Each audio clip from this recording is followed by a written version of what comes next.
صباحو يا حلوين، شلونكم؟ اخباركم؟ اليوم مكياجي بني، عارفة اذا مبين لا لا من يمكم، بس كلها صاير هيجي براون. وانا مو كلش احب المكياج البني، دائما اتمكيج مكياج على وردي، بس اليوم حابة البس فتشي احمر او ماروني، لان اليوم اخر يوم النا بالشغل، خلاص من باكر راح تبدي عطلة الكريسماس وراح نبقى معطلين لحد يوم 7/1، فراح يكون شوية يوم مميز. فقلت أرد ألبس يعني فتشي مميز هم، ويكون ألوانه يعني ترهم لهذا الموسم أو الكريسماس هيجي شي. فقلت أنسب شوية هيج لون يكون المكياج شوية على بني. شنو رأيكم؟ حلو؟ هذا اللوك النهائي، لبست من هاي مالت بابا نويل، شوية هيج أجواء للطلاب.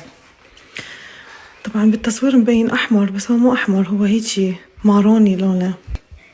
وبس أتمنى لكم يوم حلو.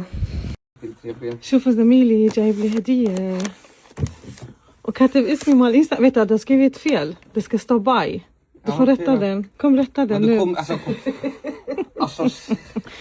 عندي زميل كلش حباب بس هو سويدي، كان säga något på arabiska. bara fula ord. اقول لك تقدر تقول شي بالعربي، يقول لي بس مسبات.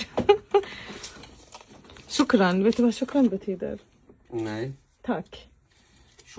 شكرا. بس باعوا هذا الجمال. شوف ايش قد حلو مسوي لنا اليوم لانه اخر يوم، فهيجي محاطين ديكوريشن حلو.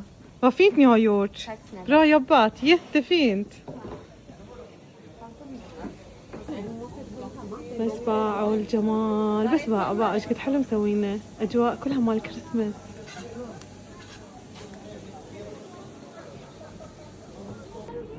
وهاي الحلويات هم هنا. ها سي vad är det här för någonting? Potatiskaka.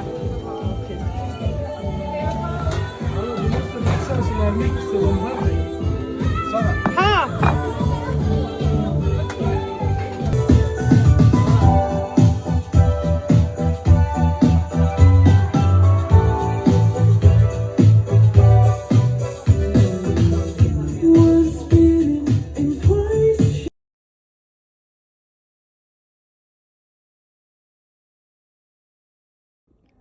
الله أحلى شعور بالعالم.